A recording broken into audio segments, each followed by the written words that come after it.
హృదయపూర్వక నమస్కారాలు. రోజు గవర్నర్ గారి ప్రసంగంలో బడ్జెట్ సంబంధించిన ప్రసంగంలో గవర్నర్ గారు ప్రసంగిస్తున్నప్పుడు గత ప్రభుత్వంలో ఉన్న నాయకులు,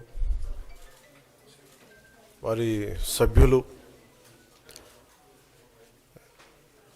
చాలా హుందాగా గవర్నర్ గారు ప్రభుత్వం తరపున ఆయన సందేశాన్ని తీసుకెళ్తున్నప్పుడు వారు చేసింది ఏమాత్రం సబబుగా లేదు. గవర్నర్ గారు గత నెల రోజులుగా ఆయన ఆరోగ్య పరిస్థితి బాగా లేకపోయినా కానీ కంటిన్యూస్గా తీవ్ర జ్వరంతో బాధపడుతున్నప్పటికీ కూడా ఆయన ప్రత్యేకించి వచ్చి ఆయన ఈ రోజుని చాలా ఘనంగా, చాలా బలంగా ఈ మెసేజ్ని ఇచ్చినందుకు ముందుగా గవర్నర్ గారికి మా ప్రత్యేక ధన్యవాదాలు. గవర్నర్ గారి ప్రసంగంలో వైసీపీ అగ్రనాయకత్వం కానీ, సీనియర్ నాయకులు కానీ, వారి ఎమ్మెల్సీ సభ్యులు కానీ గవర్నర్ గారి ప్రసంగం పత్రులు చించేయడం కానీ, లేదంటే వారు ప్రత్యేకించి డిమాండ్ మాకు ప్రతిపక్ష హోదా ఇవ్వాలి అనేది చాలా బలంగా మాట్లాడుతూ వచ్చారు. ఇది అడిగితే వచ్చేది కాదు, అది ప్రజలు ఇస్తేనే వస్తుంది. బేసిక్గా ఒకటి హయ్యెస్ట్ మెజారిటీ ఎవరికి ఉంది వాళ్ళు ప్రభుత్వం ఫామ్ చేస్తారు. వాళ్ళకంటే నెక్స్ట్ స్టేజ్ ఎవరికి ఉంటే వాళ్ళకి ప్రతిపక్ష హోదా ఇస్తారు. అంతేగాని గతంలో మేము ప్రభుత్వాన్ని పరిపాలించాం కాబట్టి మా ప్రతిపక్ష హోదా ఎవరికి ఇవ్వరు. కనీసం జనసేన కంటే కూడా ఒక సీట్ ఎక్కువ వచ్చినా కానీ వాళ్ళకి ప్రతిపక్ష హోదా దక్కేది.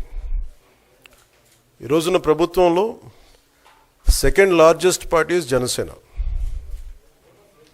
దాన్ని ప్రజల దృష్టికి తీసుకొద్దాం.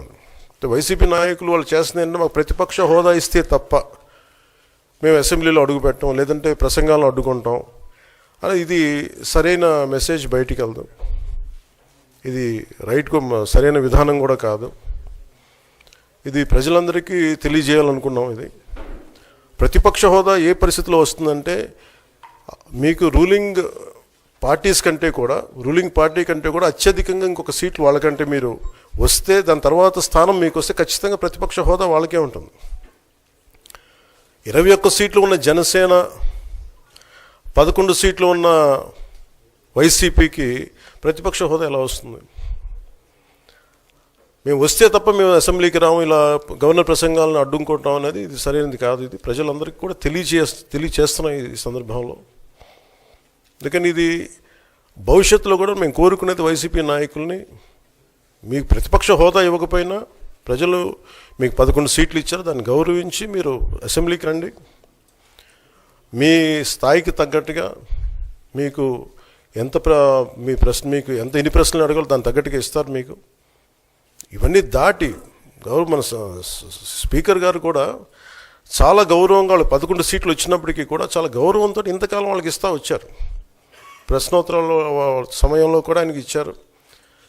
గతంలో కూడా ఇవన్నీ ఆయన రావడానికి కూడా ఆయన ఎలా రావాలి, ఏం చేయాలి, దానికి కూడా చాలా ఏమాత్రం ఇబ్బంది పెట్టకుండా గతంలో కూడా చేశారు. ఫస్ట్ మీరు మనకి గవర్నమెంట్ ఫామ్ అయిన తర్వాత కూడా వీటిని దృష్టిలో పెట్టుకొని వైసీపీ కొంచెం హుందాగా వ్యవహరించాల్సిన అవసరం ఉంది. వైసీపీ నాయకులకు కూడా మీకు బాధ్యత ఉంది.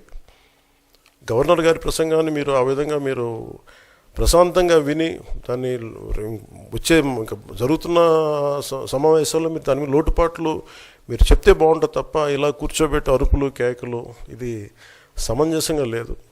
అంటే అర్ధాంతరంగా ప్రతిదానికి అసెంబ్లీలోకి రాగానే గొడవ పెట్టుకోవాలి, దేన్నైనా విభేదించాలనేది ఇది చాలా లో లెవెల్ ఆలోచన విధానం, లో లెవెల్ స్ట్రాటజీ. అది ప్లీజ్ మీరు అప్గ్రేడ్ అవ్వండి, మీరు అప్లిఫ్ట్ చేసుకొని మీరు కూర్చోబెట్టి డెమోక్రటిక్ ప్రాసెస్కి గౌరవం ఇవ్వండి. మనస్ఫూర్తిగా వైసీపీ నాయకులకి ఇది నా విన్నపం, నా విజ్ఞాపన.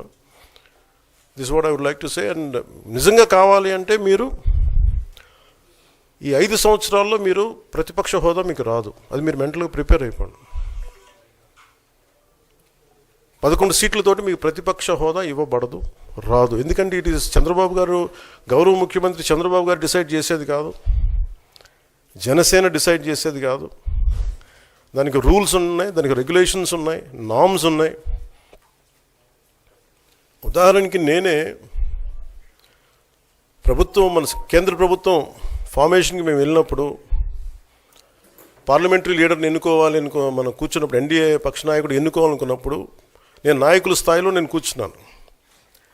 అదే నేను ఇక్కడ మంత్రిగా ప్రమాణ స్వీకారం చేసేటప్పటికి నన్ను ప్రధానమంత్రి గారి పక్కన నన్ను కూర్చోబెట్టలా. నేను డిప్యూటీ సీఎం అయినప్పటికీ కూడా అది మంత్రి హోదానే కాబట్టి తిరిగి నన్ను మంత్రులందరూ పక్కనే కూర్చోబెట్టారు తప్ప ప్రత్యేకంగా నన్ను అక్కడ కూర్చోబెట్టలేదు. They are very specific rules and regulations నడుస్తాయి. ఉదాహరణకి పొద్దున కూడా స్పీకర్ గారు ఎదురొస్తే, నేను అసెంబ్లీలోకి అడుగు పెడతా ఉంటే స్పీకర్ గారు ఎదురొచ్చారు. మనకి వచ్చి ఆయన కూడా ఆయనతో పాటు రండి అని వెళ్తుంటే ముందుకు తీసుకెళ్తుంటే నాకు అనిపించింది, సార్ ఇది డిప్యూటీ సీఎంకి ప్రోటోకాల్ ఉండదు, ఓన్లీ ముఖ్యమంత్రి గారు, స్పీకర్, మనకు కౌన్సిల్లో ఉండే చైర్మన్ ఆయనే మీరు చేయాల్సింది తప్ప ఇది మేము ఉండేది కాదని చెప్పి నేనే వెళ్ళిపోయాను. ఎందుకంటే మేమే ప్రోటోకాల్స్ బ్రేక్ ఎందుకు చేయమంటే మాకు లేని ప్రోటోకాల్ మేము అడగం. అలాగే వైసీపీ నాయకత్వం కూడా గుర్తించాల్సింది, ఇది మీకు హోదా ఇవ్వబడదు. ఇది చంద్రబాబు గారు ఆప్ చేస్తేనే కాదు, ఇది ఎవరు ఆప్ చేసింది కాదు, మీకు ప్రజలు మీకు ఇవ్వలేదు. మీకు అది మీరు దృష్టిలో పెట్టుకొని మీరు ప్రవర్తించాల్సింది మనస్ఫూర్తిగా నేను వారిని కోరుకున్నాను. అంతేగాని వారిని ఎక్కడ అవమానం పరచాలని కానీ వారిని తగ్గించాలని కానీ లేదు. 175 సీట్లు కేవలం 11 సీట్లే ఇచ్చారు వాళ్ళకి. ఆ దృష్టిలో పెట్టుకొని ప్రవర్తించవలసిందిగా మనస్ఫూర్తిగా వారికి కోరుకుంటూ మీకు తెలియజేసుకున్నాం. Thank you.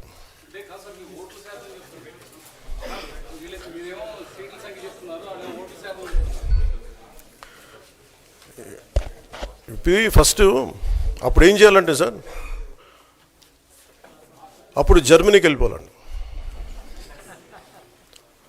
ఇప్పుడు జర్మనీలో ఏంటంటేనండి, నేను జర్మనీ రిజల్ట్స్ కూడా ఏదో వచ్చినాయి చూస్తా ఉన్నాను ఎలక్షన్స్లో. 25% వచ్చిన హైయెస్ట్ పర్సంటేజ్ ఆఫ్ వచ్చిన ఓటుకి ఇన్ని ఎంపీస్, ఇంత అసెంబ్లీ స్థానాలు ఉంటాయి వాళ్ళకి. 5% మించి తక్కువ వస్తే 5% ఓట్లు మిగతా వాళ్ళు పంచుకుంటారు. మనకు అలాంటి బెనిఫిట్ మనకు లేదు కాబట్టి మన రాజ్యాంగంలో లేదు. వాళ్ళు మంకుపట్టు పడితే they are free to go to Germany. Thank you.